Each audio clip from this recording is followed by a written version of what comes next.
సుమన్ టీవీలో మీ business promotions కోసం ఈ కింది నెంబర్ను సంప్రదించగలరు. Hello, good evening.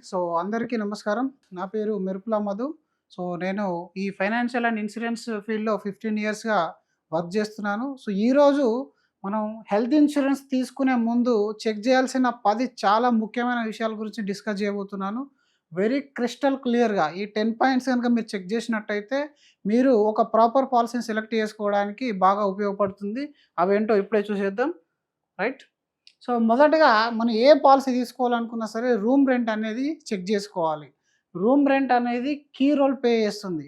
ఇంతకుముందు చెప్పిన వీడియోల విధంగా కూడా మీరు చూసుకున్నట్టయితే సేమ్ ఛానల్ అవైలబుల్ ఉన్నాయి. రూమ్ రెంట్ అనేది మన బిల్లుని ఏ విధంగా ఎఫెక్ట్ చేస్తుంది అనేది, రూమ్ రెంట్ పైన రిస్ట్రిక్షన్ లేని పాలసీ అనేది తీసుకోవాలి. ఇక్కడ మీకు 1%, 2% లేదా 5,000, 10,000 అని లిమిట్స్ రాసి ఉన్నాయంటే మాత్రం ఆ పాలసీని మీరు అవాయిడ్ చేయాలి. ఏదైతే పాలసీలో లిమిట్ అనేది లేదో ఆ పాలసీ మీరు సెలెక్ట్ చేసుకోవాలి. ఫస్ట్ పాయింట్ ఇది అన్నిటికంటే ముఖ్యం. ఎందుకంటే రూమ్ రెంట్ పైన మీరు 50% హయ్యర్ కేటగిరీ తీసుకుంటే మీ బిల్లులో 50% డిడక్షన్ అయిపోతుంది. 100% హయ్యర్ కేటగిరీ తీసుకుంటే 100% డిడక్షన్ అయిపోతుంది. ఇది చాలా చాలా ఇంపార్టెంట్. ఒకప్పుడు ఏంటంటే మనకు 2000, 3000లో సింగిల్ ప్రైవేట్ ఏసీ రూమ్ దొరికేది. కానీ ఇప్పుడున్న హాస్పిటల్స్లో మీకు 17,000, 18,000 పర్ డే యావరేజ్ రూమ్ అనేది ఉంటుంది. కాబట్టి మీరు కనుక ఒక 10-15 ఇయర్స్ బ్యాక్ పాలసీ తీసుకొని దాన్ని రిన్యూవల్ చేస్తున్నట్టయితే డెఫినెట్లీ రూమ్ రెంట్ అనేది అప్గ్రేడ్ చేసుకునే పాలసీకి మీరు మారడమో లేదా మీ పాలసీలో చేంజెస్ చేసుకోవడం అనేది కంపల్సరీగా చేసుకోండి. రెండవది అత్యంత ఇంపార్టెంట్, మళ్ళీ దీని తర్వాత సబ్లిమిట్స్, డిసీజ్ వైజ్ సబ్లిమిట్స్ ఉంటాయి పాలసీలో. ఇది మాత్రం మీరు అడిగితే కానీ చెప్పరు. ఇది బ్రోచర్లో మాత్రమే రాసి ఉంటుంది, తర్వాత పాలసీలో ప్రింట్ అవుతుంది. సబ్లిమిట్స్ అంటే ఇప్పుడు మీ క్యాట్రాక్ట్ ఆపరేషన్ అవుతుంది, దానికి మేము 20% ఇస్తాం, లేదా మేము ఓన్లీ 80,000 ఇస్తాం, 60,000 ఇస్తాం అని చెప్పేసి కొన్ని లిమిటేషన్స్ రాసి పెడతారు. అలాంటి సబ్లిమిట్స్, ఇంకా కోపేమెంట్స్ అంటే ఏంటి? కోపేమెంట్ అంటే 10% మేము ఇవ్వము, 20% మేము ఇవ్వము అని కంపెనీ మీకు ఒక టేబుల్ వేసి ఇస్తుందన్నమాట. అలాంటివి మీరేంటంటే కొటేషన్లో చూసినప్పుడు అర్థం కాదు. మీరు ఆన్లైన్లో సెర్చ్ చేస్తున్నప్పుడు కూడా ఇదంతా డీటెయిల్గా మీకు కనబడదు. మీరు ఎప్పుడైతే పాలసీ వర్డింగ్ చదువుతారో అప్పుడు మాత్రమే అర్థమవుతుంది. కాబట్టి ఇలాంటివి మీరు అర్థం చేసుకోవాలంటే ఒకటి మీరు మీ ఏజెంట్ దగ్గర కూర్చొని మాత్రమే అర్థం చేసుకోవాలి, లేదా కంపెనీ ఎగ్జిక్యూటివ్ దగ్గర మీరు కూర్చొని బాగా ప్లాన్ అర్థం చేసుకునే ప్రయత్నం చేయాలి. అదర్వైజ్ మీరు కనుక ఒకసారి రాంగ్ పాలసీ తీసుకొని ఆ తర్వాత ఏదైనా డిసీజ్ డెవలప్ అయిందంటే ఇంకా అదే పాలసీ నుంచి బయటకు రాలేక, సరైన క్లెయిమ్ తీసుకోలేక లైఫ్ టైం ఇబ్బంది పడే పరిస్థితి అనేది ఉంటుంది. కాబట్టి రెండో ఇంపార్టెంట్ పాయింట్ కోపే అండ్ సబ్లిమిట్ లేని పాలసీ తీసుకోవాలి. ఇవన్నీ చాలా బేసిక్. దీని తర్వాత వాల్యుయేటెడ్ సర్వీస్, ఇవన్నీ కూడా డిఫరెంట్. ఇక్కడ ఇది చాలా బేస్మెంట్ లాంటిది అనమాట. మనకి ఇల్లుకి బేస్మెంట్ ఎలా ఉంటుందో ఈ 10 పాయింట్స్ అనేది బేస్మెంట్ లాంటి హెల్త్ ఇన్సూరెన్స్ పాలసీకి. రైట్. మూడవది ఏంటంటే వెయిటింగ్ పీరియడ్ అంటే ఏంటి? ఫర్ ఎగ్జాంపుల్ మీకు కొన్ని పాలసీలలో ఎలా ఉంటుందని అంటే, మీకు హార్ట్ రిలేటెడ్ ఇష్యూస్ని నేను 90 డేస్ తర్వాత కవర్ చేస్తాను, లేదా 1 ఇయర్ తర్వాత కవర్ చేస్తాను, లేదా 3 ఇయర్ తర్వాత కవర్ చేస్తాను అని చెప్పేసి మీకు వెయిటింగ్ పీరియడ్స్ ఉంటాయి. జనరల్గా మనకు ఏ పాలసీలో అయినా ఒక 3 రకాల వెయిటింగ్ పీరియడ్స్ ఉంటాయి. That is very common. అది మీకు 30 డేస్ వెయిటింగ్ పీరియడ్ జనరల్ ఇష్యూస్కి, 2 ఇయర్స్ నేమ్డ్ ఇష్యూస్కి లేదా నాన్ ఎమర్జెన్సీ సర్జరీస్ అంటారు, 3 ఇయర్స్ వచ్చి పీఈడి, మనకు ఆల్రెడీ ఏదైనా ఇష్యూ ఉంటే దానికి 3 ఇయర్స్ వెయిటింగ్ పీరియడ్ ఉంటుంది. అవి కాకుండా even if you're young and fit, still మీకు కొన్ని రకాల ఇష్యూస్కి ఈ పాలసీలు అనేవి వెయిటింగ్ పీరియడ్ ప్రొవైడ్ చేస్తూ ఉంటాయి. ఆ వెయిటింగ్ పీరియడ్ అనేది చూసుకోవాలి. అది 30 డేస్, 60 డేస్, 90 డేస్ అయితే ఓకే. బట్ ఇయర్స్ ఉన్నాయనుకోండి, ఆ పాలసీని మీరు అవాయిడ్ చేసే ప్రయత్నం అనేది చేయాలి. దీని తర్వాత పాలసీలో కొన్ని రకాల ఎక్స్క్లూజన్స్ కూడా ఉంటాయి. అంటే కొన్ని రకాల ట్రీట్మెంట్స్కి, కొన్ని రకాల ప్రొసీజర్స్కి అసలు లైఫ్ టైం కవర్ చేయరు వీళ్ళు.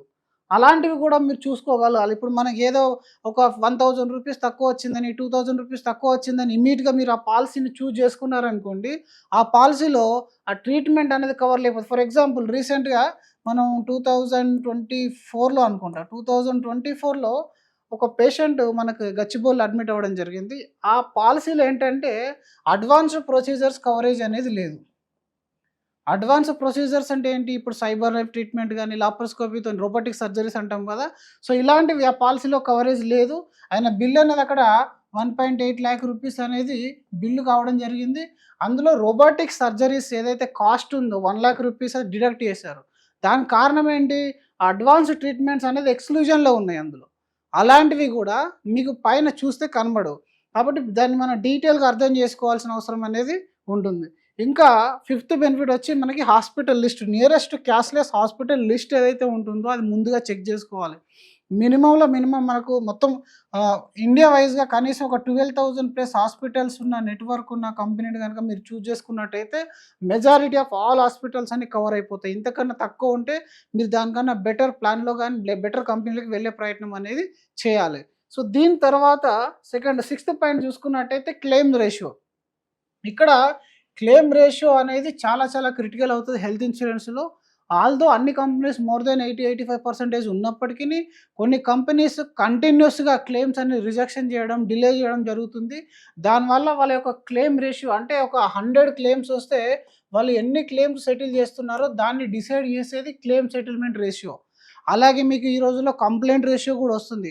కంప్లెయింట్ రేషియోని కూడా మనం కనుగొనవచ్చు. సో, అక్కడ కంప్లెయింట్ రేషియో తక్కువ ఉండాలి. క్లెయిమ్ రేషియో అనేది ఎక్కువ ఉండాలి. అంటే క్లెయిమ్ సెటిల్మెంట్ రేషియో ఇది కూడా క్లెయిమ్ అంటే ఉట్టిగా అనుకోవద్దు. క్లెయిమ్ సెటిల్మెంట్ రేషియో గనుక ఎక్కువ ఉన్నట్టయితే ఆ కంపెనీ లేదా ఆ ప్రొడక్ట్‌ని మంచి ప్రొడక్ట్‌గా మనం తెలుసుకోవచ్చు. ఆ తర్వాత మనకు అడ్వాన్స్డ్ కవరేజెస్ మీకు ఇందాక నేను చెప్పాను. ఏదైతే లేటెస్ట్ ట్రీట్మెంట్ ఉందో ఇప్పుడు ఒకప్పటిలాగా మనకు సీజర్స్ అవన్నీ పట్టి సర్జరీలు చేయడం అనేది లేదు. అంతా కూడా అడ్వాన్స్ ప్రొసీజర్‌లో ఉంది. సో, అడ్వాన్స్ ప్రొసీజర్స్ అనేవి చాలా వరకు ప్లాన్‌లలో అప్‌గ్రేడ్ కాలేదు. అంటే చాలా వరకు ఇన్సూరెన్స్ కంపెనీస్ బ్లైండ్‌గా ఓల్డ్ కవరేజెస్‌ని అమ్మేస్తున్నాయి. ఇన్సూరెన్స్‌లో ఎప్పుడైతే క్లెయిమ్ వచ్చాయో అప్పుడు మాత్రం అడ్వాన్స్ కవరేజెస్ కాదు అని కవరేజ్ లేదు అని చెప్పి తప్పించుకునే ప్రయత్నం అనేది చేస్తున్నాయి. కాబట్టి అడ్వాన్స్ ప్రొసీజర్స్ కవరేజ్ ఉన్నాయా లేవా? ఉంటే ఏమేం కవరేజ్ ఉన్నాయి? ఎలాంటి కవర్ కాదు అనే విషయాన్ని కూడా మీరు డీటెయిల్‌గా చెక్ చేసిన తర్వాతనే డిసిజన్ అనేది తీసుకోవాలి. దీని తర్వాత జోనల్ కోపేమెంట్. ఇది కూడా చాలా చాలా ఇంపార్టెంట్.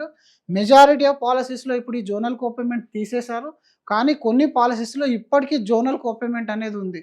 ఫర్ ఎగ్జాంపుల్ మీరు గనక డిస్ట్రిక్ట్స్‌లో ఉన్నారనుకోండి. సో, డిస్ట్రిక్ట్స్‌లో ఉన్నారు. అక్కడ దాన్ని జోన్ 3 కింద కన్సిడర్ చేస్తుంది ఈ కంపెనీ. ఎందుకంటే మీరు డిస్ట్రిక్ట్స్‌లో ఉన్నప్పుడు అక్కడ మెడికల్ ఇన్‌ఫ్లేషన్ అనేది తక్కువ, కాస్ట్ క్లెయిమ్స్ వచ్చే ఇది కూడా ఏదైతే ప్రాబబిలిటీ ఉంటుందో అది తక్కువ ఉంటుంది. ఎందుకంటే సిటీలో లాగా మనకు డిస్ట్రిక్ట్స్‌లో ఇమ్మీడియేట్‌గా హాస్పిటల్‌కి అడ్మిట్ అవ్వడం ఇట్లాంటివి ఉండవు. కొంచెం టైం పడుతుంది. వాళ్ళు రెగ్యులర్‌గా నార్మల్ ప్రొసీజర్ పైన 1, 2 డేస్ వెయిట్ చేయడం ఇట్లాంటివి జరుగుతా ఉంటుంది. కాబట్టి అక్కడ మీ ప్రీమియం అనేది తక్కువ ఉంటుంది. కొంచెం లో ప్రీమియం ఉంటుంది. కానీ మీరు ఇదే పాలిసీని హైదరాబాద్‌లో గనుక క్లెయిమ్ చేసినట్టయితే, అదే ముంబైలో క్లెయిమ్ చేసినట్టయితే మీ బిల్లులో 10-15% వరకు డిడక్ట్ చేస్తారు. ఎందుకంటే మీరు జోన్ 3లో తీసుకున్నారు. జోన్ 1లో ట్రీట్మెంట్ తీసుకున్నందుకు.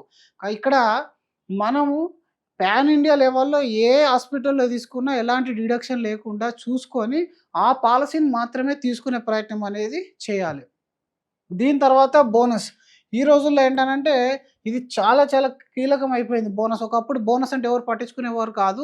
ఎందుకంటే 5%, 6%, 10% మాక్సిమం బోనస్ ఇచ్చేవాళ్ళు. అంటే మీరు ఒక 10 లక్షల పాలసీ తీసుకున్నట్టయితే ఇందులో ఒక 5% ఇలా 50,000 అలా మీకు బోనస్ యాడ్ అయ్యేది. పెద్ద పట్టించుకునేవారు కాదు. కానీ ఈ రోజులలో బోనస్ అనేది మనకు 25%, 50% అండ్ 100% కలుపుతున్నారు. అంటే మీ కవరేజ్‌కి మళ్ళీ 10,00,000 లేదా 5,00,000 రూపీస్ ఇది యాడ్ అవ్వడం జరుగుతుంది. అంటే ఇప్పుడు ప్రెజెంట్ ఉన్న మెడికల్ కండిషన్‌లో మీరు తీసుకునే 20,00,000, 30,00,000 సరిపోతుంది అనిపించొచ్చు మీకు. బట్ ఆఫ్టర్ 15 ఇయర్, 20 ఇయర్ తర్వాత మీకు ఆ కవరేజ్ అనేది వెరీ నామినల్ అయిపోతుంది. లైక్ ఇప్పుడు మీరు 15 ఇయర్స్ బ్యాక్ చూసుకున్నట్టయితే మనం ఎల్ఐసీ పాలసీలు తీసుకునేవాళ్ళం. ఆ రోజుల్లో 2,00,000 అంటే చాలా పెద్ద అమౌంట్ అయ్యేది. బట్ ఈరోజు విత్‌డ్రా చేస్తే 2,00,000 అంటే దేనికి కూడా సరిపోవట్లేదు. అలాగే హెల్త్ ఇన్స్యూరెన్స్‌లో ఒకప్పుడు 50,000, 1,00,000 పాలసీలు తీసుకునేవారు. అవి కూడా ఇప్పుడు కవరేజ్ అనేది చాలా తక్కువ అయిపోయింది. ఇలాగే ఇప్పుడు మీరు తీసుకునే 20,00,000, 30,00,000 కవరేజ్ ఏదైతే ఉంటుందో ఆఫ్టర్ 10, 15, 20 ఇయర్ తర్వాత చాలా తక్కువైపోతుంది. మరి ఈ రోజు నుంచెలే 2 క్రోర్స్ గాని, 3 క్రోర్ రూపీస్ పాలసీ మనం తీసుకోవాలంటే ఇది అందరికి అఫోర్డబుల్ అయ్యే విషయం కాదు. కాబట్టి మీరు తీసుకునే పాలసీలో బోనస్ అనేది ప్రాపర్‌గా ఉండే విధంగా చూసుకోవాలి. అంటే బోనస్ ఇప్పుడు మీరు ఒక 10,00,000 పాలసీ తీసుకున్నారనుకోండి.